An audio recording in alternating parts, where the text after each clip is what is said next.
जय हिंद। फाइनली भैया वो घड़ी आ गई जिसका लोग 5-6 महीने 8 महीने 1 साल से इंतजार कर रहे थे, यानी कि HDB फाइनेंशियल कंपनी का IPO आ गया।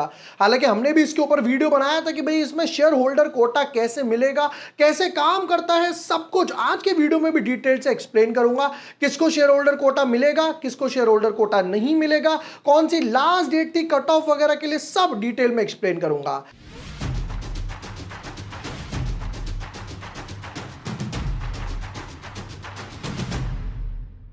Hi everyone, my name is Vibhor Vashne. I am a SEBI registered research analyst. HDFC जो ग्रुप है, HDFC AMC हो गया, HDFC लाइफ हो गया, HDFC बैंक हो गया, इन्होंने वेल्थ क्रिएशन की है। अब उसका ही एक और पार्ट है HDB फाइनेंशियल। इस कंपनी का IPO आ रहा है जिससे लोगों में बहुत उत्साह है कि भाई क्या फुल फोर्स में लगाना है, किस तरीके से शेयर होल्डर कोटा काम करेगा, जिनके पास ऑलरेडी है कि भाई वो किस तरीके से अप्लाई करें शेयर होल्डर कोटा में, एक एप्लीकेशन दो, सब डिटेल में बताऊंगा। कितना ओवर सब्सक्रिप्शन होगा, कितना लिस्टिंग होगा। Let's deep dive in our analysis.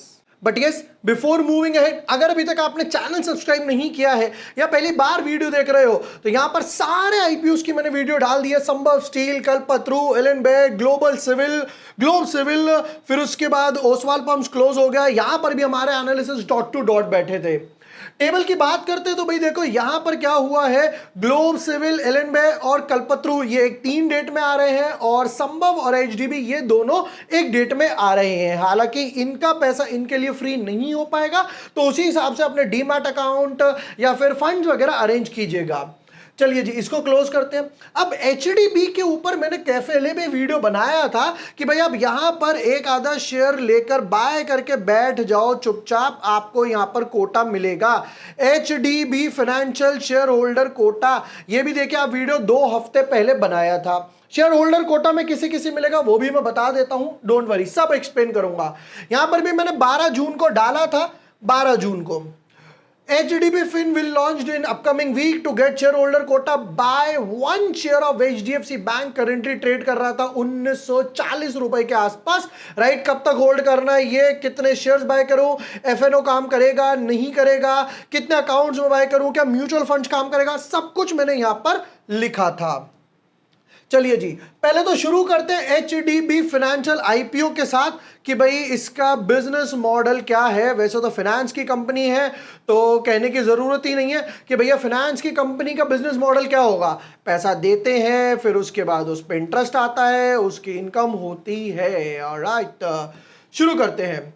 Incorporated in 2007, HDB Financial Limited is a retail focused non banking financial company। NBFCs वगैरह क्या होते हैं, वो पैसा आपसे नहीं लेते। बैंकिंग में क्या होता है, आप पैसा देते भी हो, लोन भी लेते हो। ये कहते हैं भैया हम आपसे पैसा वगैरह नहीं लेते, हम सिर्फ पैसा देते हैं और मेजर फोकस क्या है, रिटेल वालों पर। कॉर्पोरेट वगैरह से हमारा कोई ज्यादा लेना देना नहीं है।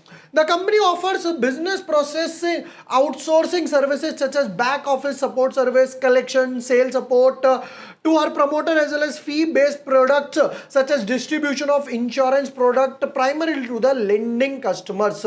ठीक है, फिर उसके बाद कहते हैं इन्होंने ओमनी चैनल बनाया है, फिजिकल प्लस डिजिटल, मतलब जा जाकर भी वहां पर भी जा सकते हो, ब्रांचेस में भी जा सकते हो, अगर आपको ऑनलाइन लोन लेना है तो वहां से भी ले सकते हो। लार्ज ब्रांच नेटवर्क है, in house tele calling teams हो गया, वेरियस एक्सटर्नल डिस्ट्रीब्यूशन नेटवर्क्स और चैनल पार्टनर्स हो गया। ये भैया नई टर्म है फिजिटल, फिजिकल प्लस डिजिटल। चलिए जी, नेक्स्ट पार्ट पर आते हैं। बिजनेस वर्टिकल्स में आ गए। एंटरप्राइज लेंडिंग करते हैं, एसेट फाइनेंस करते हैं कि मतलब मान लो अगर आपको कोई एसेट वगैरह खरीदना है तो उसको फाइनेंस वगैरह कराना हो, जैसे ट्रैक्टर्स यहां पर इन्होंने लिख रखे हैं, व्हीकल्स हो गए, कंस्ट्रक्शन इक्विपमेंट्स वगैरह हो गए, कंज्यूमर फाइनेंस वगैरह हो गया, जैसे कि पर्सनल लोन, मान लीजिए आपको किसी बीमारी वगैरह के लिए चाहिए, राइट, या उस टाइप से अगर चाहिए, कोई ट्रेनिंग कोचिंग वगैरह के लिए चाहिए तो ये कंज्यूमर फाइनेंस लोन भी देते हैं। चलिए नेक्स्ट पार्ट पर आते हैं। एज ऑफ मार्च 31, 2025, यानी कि बिल्कुल ताजा ताजा डेटा दिया इन्होंने, with over 80% of the branches located outside the 20 largest cities in India. As at March 31, 2000, the company had a pan network of 1700 plus branches. बाप रे, 1100 टाउन्स में, 31 स्टेट्स में और यूटीज में, तो बचा क्या भाई, पूरा इंडिया तो आ ही गया इसमें। With over 80% branches located outside India population. बाप रे, मतलब ऑल ओवर पैन इंडिया में है, ये नहीं कि किसी नॉर्थ रीजन में काम कर रहे हो, साउथ में हो, वेस्ट में, कह रहे भैया पूरी इंडिया में काम चल रहा है हमारा, और भैया आपके ऊपर तो एचडीएफसी बैंक का हाथ है, टेंशन लेने की जरूरत ही यहां पर नहीं है। फिर उसके बाद अपने इंप्लॉइज बताए हैं, पहले थे 45,000, कब 2023 में, 2024 में हो गए 56,000 और 2025 में हो गए 60,000। तो एक चीज तो क्लियर है कि भैया काम बढ़ रहा है, तो भैया इंप्लॉइज भी हायर कर रहे हैं, बहुत अच्छी बात है। मतलब एक चीज तो क्लियर है कि फाइनेंशियल्स नीचे जाके अच्छे होंगे और लोन बुक भी ग्रो कर रही होगी। चलिए जी नेक्स्ट पार्ट पर आते हैं, कुछ इंपॉर्टेंट डेट्स पे क्विक नजर मार लेते हैं। हालांकि तो कहते हैं आईपीओ ओपन होगा 25 तारीख को, 27 तारीख को आईपीओ क्लोज होगा, 30 तक आपके अलॉटमेंट आएगी, फिर सैटरडे संडे 1 तारीख को रिफंड और शेयर्स, और 2 तारीख को लिस्टिंग होने वाली है। चलिए जी आगे बढ़ते हैं, कुछ प्राइस बैंड वैल्यूएशंस ये सब भी देख लेते हैं जरा। कहते हैं भैया फेस वैल्यू है 10 रुपए, प्राइस बैंड 700 740, अप्लाई करते हैं तो 740 पर करेंगे, लॉट साइज है 20 का। फिर उसके बाद कहते हैं कि भैया टोटल 12,500 करोड़ रुपए चाहिए, जिसमें से 2500 करोड़ वो जाएगा आपका फ्रेश इशू की तरफ, यानी कि 20% के आसपास, और बाकी 10,000 करोड़ यानी 80% हो गया आपका offer for sale. Offer for sale किसकी तरफ से? एचडीएफसी बैंक की तरफ से। चलो जी अब आता हूं मेन मुद्दे पर कि भैया शेयर होल्डर कोटा कैसे काम करेगा वो बता दो, सब बताऊंगा, डोंट वरी। एक लॉट यहां पर इन्होंने रखा है 14,800 का, 2 लाख से नीचे एप्लीकेशन है तो रिटेल में जाएगी, जिसमें मैक्सिमम 13 लॉट अप्लाई कर सकते हो, और उसके बाद जाओगे तो एसएचएनआई या बिग एचएनआई में आप जाओगे, वो 14 लॉट 68 लॉट्स की तरफ जाएगा। हालांकि इनमें भी कोई लॉक इन नहीं रहता है।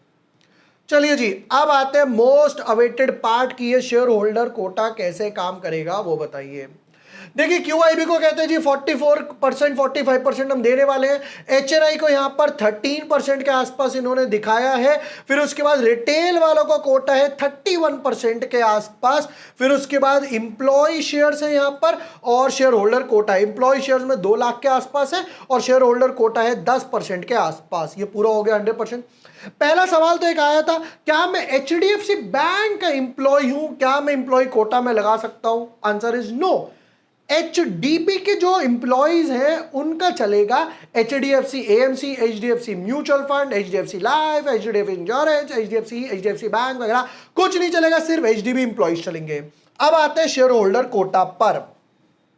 इसको समझाने में मुझे 2 4 5 मिनट लगेंगे, बट ये बहुत इंपॉर्टेंट है, ध्यान से सुनिएगा। देखिए मैंने जैसे यहां पर पोस्ट डाला था एचडीबी का आईपीओ आने वाला है, पहले तो कट ऑफ डेट को समझाता हूं। देखिए जिस दिन आपने आरएचपी फाइल कर दिया उससे एक दिन पहले बाय करना है। अगर किसी ने यहां पर कट ऑफ डेट थी 18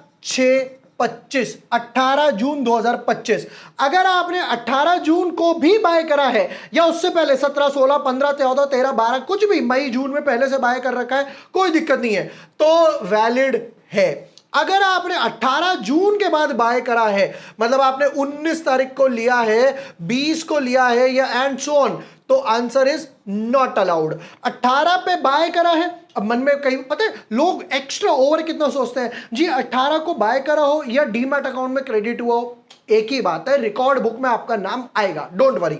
तो जिसने 18 को भी बाय करा है वैलिड है, जिसने 18 के बाद 19 20 21 22 कभी भी बाय करा है आंसर इज नॉट वैलिड। अब मेरे पास ऑप्शन क्या क्या है वो समझिएगा। नंबर 1, मैं सिर्फ रिटेल कैटेगरी में लगा देता हूं। नंबर 2, मैं एचएनआई कैटेगरी में लगा देता हूं। ये किसके लिए वैलिड है वो भी समझ लीजिए। ये है उन लोगों के लिए जो नॉन शेयर होल्डर कोटा में है, जिन्होंने एचडीएफसी बैंक का एक भी शेयर बाय नहीं कर रखा था, ठीक है। उसके बाद मेरे पास क्या ऑप्शन है, मैं शेयर होल्डर कोटा में लगा देता हूं। नंबर 4, मैं shareholder quota plus retail में लगा देता हूं। नंबर 5, मैं shareholder quota plus HNI category में लगा देता हूं। ये 2 ऑप्शन सबके लिए अवेलेबल है, जिसके पास है या जिसके पास नहीं है। ये 3 ऑप्शन उनके लिए अवेलेबल है जिनके पास एचडीएफसी बैंक का 18 जून से पहले या 18 जून पर एक भी शेयर था, तो वह शेयर होल्डर कोटा में लगा सकते हैं। वो यहां पर भी ये एक ही पैन कार्ड से काम करेगा, इसको बोलते हैं शेयर होल्डर कोटा। मन में आया होगा जी शेयर होल्डर कोटा में भी लगा देता हूं, रिटेल में भी लगा देता हूं, HNI में भी लगा देता हूं। Answer is no, not allowed. Retail और HNI में एक उठा सकते हो और शेयर होल्डर कोटा लिया था तो यहां पर एक एक्स्ट्रा लगा सकते हो। पहले आपको रिटेल में अप्लाई करना है, मैंडेट आएगा, अप्रूव कर देना, फिर 15 मिनट बाद दोबारा से कैटेगरी सेलेक्ट करना शेयर होल्डर कोटा और अप्लाई कर देना। HDFC वालों के पास सारा डेटा है, अगर आपके पास था तो आएगी, नहीं होगा तो रिजेक्ट हो जाएगी।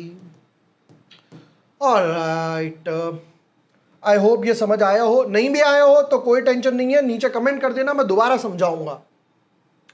चलिए जी, फिर कहते हैं जी शेयर होल्डर, अभी हमारे पास है प्री होल्डिंग 94, उसके बाद हो जाएगी 74, 75 वैलिड है यहां पर। अच्छा, OFS का कोटा इसलिए ज्यादा रखा है ताकि इनको अपनी होल्डिंग घटानी है because of RBI and SEBI rule. Okay, कोई प्रॉब्लम नहीं है। आ जाइए जी नेक्स्ट पार्ट पर, बताओ भैया कितना कमाया कितना गमाया, फाइनेंशियल्स क्या है। फिर एक बार ना इसके पीयर कंपैरिजन भी देख ही लेंगे हम लोग। चलो जी, फुल ईयर और चलो फाइनली एक और जिसने मार्च का डेटा दिया। 70,000 करोड़ के एसेट्स थे, ये हो गए 92,000, 90,000 करोड़ के एसेट और 1,00,000 करोड़ के एसेट्स हो गए। कितने एसेट्स हैं, बाप रे। रेवेन्यू 12,000 करोड़ का रेवेन्यू था, ये जॉब करके हो गया 14,000 करोड़ के आसपास का और 16,000। तो ऑन एन एवरेज हर साल 2,000 करोड़ के आसपास की रेवेन्यू मेंटेन कर पा रहे हो, ठीक है। प्रॉफिट आफ्टर टैक्स जी 12,000 करोड़ पे कहते हैं ऑलमोस्ट 2,000 करोड़ के आसपास का प्रॉफिट कमाया, 14,000 करोड़ पे 2,400 करोड़ के आसपास का प्रॉफिट कमाया और 16,000 करोड़ पे 21,000 करोड़ 2,200 करोड़ के आसपास और एन एवरेज 2,400 करोड़, 2,000 करोड़, 2,400 करोड़, 2,200 करोड़। तो यहां पे हल्का सा डिप देखने को मिला। अब इस चीज को समझते हैं डिप देखने को क्यों मिला। पहला रीजन, दो रीजन है इनफैक्ट यहां पर। पहला रीजन बोरोइंग्स देखो, यहां पर भाई जो इन्होंने पीछे से उठाया है उस पर भी तो इंटरेस्ट देंगे, तो इनकी जो बोरोइंग्स है 74 से 87,000 87,000 करोड़ तक गई, उस पर थोड़ा इंटरेस्ट पे करा, नंबर 1। नंबर 2, आपने देखा था ऊपर इंप्लॉइज बढ़े थे 54,000 से ऑलमोस्ट 60,000 तक, तो जो इंप्लॉय की कॉस्ट आई है उसकी वजह से लग रहा है कि यहां पर प्रॉफिट आफ्टर टैक्स की बाद थोड़ा सा डिप आया, हालांकि उतना डिप नहीं आया, बैलेंस रहा। चलिए जी नेक्स्ट पार्ट पर आते हैं। एसेट्स तो बहुत अच्छे ग्रो कर रहे हैं। की इंपॉर्टेंट रेशियोज में कहते हैं भैया price to book value 3 times के हिसाब से। डेट तो देखने का फायदा नहीं है क्योंकि एनबीएफसीज है, तो भैया जब लोन लोगे आप जैसे एचडीएफसी बैंक को ही ले लो, उस जो पैसा हम बैंक में डिपॉजिट करते हैं, आपको पता है इंडिया का सबसे बड़ी लोन वाली कंपनी है वो है एसबीआई, क्योंकि जो हम पैसा डिपॉजिट करते हैं वो उसके लिए लोन है, उसका पैसा थोड़ी है, वो पैसा हमारा है। वापस आते हैं, रिटर्न ऑन इक्विटी कहते हैं 14 के आसपास है, price to book value already हम लोगों ने देख लिया। फिर उसके बाद ईपीएस और कंपैरिजन भी कर लेते हैं। ईपीएस है 27, अब हो जाएगा 26 का, पी रेशियो हो जाएगा 28 का, ऑलमोस्ट 27 28 के आसपास है। चलो कंपैरिजन भी कर लेते हैं, बट उससे पहले मैंने इनकी जो बाकी होल्डिंग कंपनीज है, सब्सिडरी पेरेंट कंपनीज है, पहले तो एचडीएफसी बैंक की बात करते हैं। एचडीएफसी बैंक ऑलमोस्ट 2000 का आंकड़ा टच कर आया। एक चीज तो क्लियर है कि हाँ भाई एचडीएफसी बैंक ने वेल्थ क्रिएट करके दिखाया है। एक स्टीप ग्राफ यहाँ पे नजर आ रहा है, लास्ट 8-10 सालों में भी ये कहाँ 400 450 था, 2000 के आसपास हो गया। स्लो एंड स्टडी अच्छा खासा ग्रो करता रहता है। बाकी इसकी कंपनीज क्या बोलती हैं, एचडीएफसी एएमसी का ग्राफ भी देख लेते हैं। यहां पर एचडीएफसी एएमसी का ग्राफ क्या बोलता है जी, यहां पर मैं आया था 1250 के आसपास, एक स्पाइक आया, फिर वापस से नीचे गया, लास्ट एक साल में 1500 से 5000 की ग्रोथ, बाप रे। चलिए जी, ये दो स्टॉक हम लोगों ने देख लिए। अब आते हैं इसके कंपैरिजन पर। कंपैरिजन में जो जो नाम सामने आ रहे हैं भैया वो है एचडीबी अपने आप में, Bajaj finance, Sundaram finance, L&T finance, Mahindra and Mahindra finance, Cholamandalam और श्रीराम फाइनेंस, ये सब लिस्टेड कंपनीज।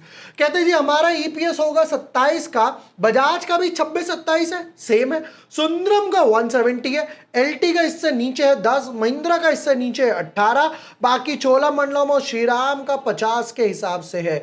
मतलब 3 का ऊपर है, 1 का सेम है, 2 का नीचे है। नेक्स्ट पार्ट पर समझते हैं जरा। ईपीएस के बाद देखते हैं इसका पी रेशियो, इसका पी रेशियो था 28 का और प्राइस टू बुक वैल्यू था 3 के आसपास। पी रेशियो में बजाज का 34 है, उससे नीचे 28, 17, 14, 13 और 31 के हिसाब से, मतलब बेसिक के हिसाब से लाए हैं। बाकी एक 34 इससे ऊपर है, 31 इससे नीचे है, बाकी सब ऑलमोस्ट सेम रेंज है।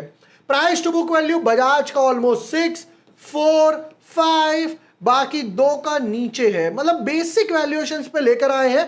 ऐसा कोई खासा ओवर वैल्यूड नहीं दिखाई दे रहा। चलिए जी, आ जाते हैं फिर अपने फाइनल वर्डिक्ट के लिए कि भाई पैसा किस लिए उठा रहे हैं। वर्किंग कैपिटल के लिए उठा रहे हैं, over subscription, listing gain. Over subscription, listing gain. देखो आईपीओ छोटा तो है नहीं, 12,000 करोड़ रुपए का आईपीओ है, तो आप ये एक्सपेक्ट नहीं कर सकते कि 10 गुना, 20 गुना, 50 गुना सब्सक्राइब हो जाए। एक चीज तो क्लियर है। अच्छी बात क्या है, एचडीएफसी बैंक की मैनेजमेंट है, एचडीएफसी का साथ है, तो भैया इसका हाथ इसके ऊपर रखा हुआ है, तो पता है कि भैया एचडीएफसी हो गए, इनमें ना फ्रॉड वगैरह नहीं होता कि बड़े बड़े एनपीएस वगैरह क्रिएट हो रहे हैं, ये भैया अपना सब देख दाख के ही चलते हैं। चलो जी, ओवर सब्सक्रिप्शन की बात करें तो यार देखो 1 to 3 टाइम्स के हिसाब से ये ओवर सब्सक्राइब होगा, क्योंकि ऑलरेडी 12,000 करोड़ का है और बाकी 5 आईपीओस भी इस पर आ रहे हैं। अब बात करते हैं लिस्टिंग गेन की। देखिए मैं तो शेयर होल्डर कोटा कैटेगरी में भी अप्लाई करने वाला हूं 2, 4, 5 लॉट के हिसाब से, और वहां पर मैं रिटेल कैटेगरी में भी अप्लाई करूंगा, क्योंकि रिटेल कैटेगरी बड़ी है तो मल्टीपल डीमैट अकाउंट से, मम्मी के अकाउंट से, पापा के अकाउंट से, कुत्ते के अकाउंट से, बिल्ली के अकाउंट से, ड्राइवर के अकाउंट से, मल्टीपल डीमैट अकाउंट से अप्लाई करेंगे ताकि 1-2 लॉट वगैरह मिल जाए। नंबर 2, कल लास्ट वीडियो में कमेंट करा था एक बंदे ने कि भाई आप शॉर्ट टर्म यानी कि लिस्टिंग गेन वालों का, लॉन्ग टर्म वालों का बताइएगा।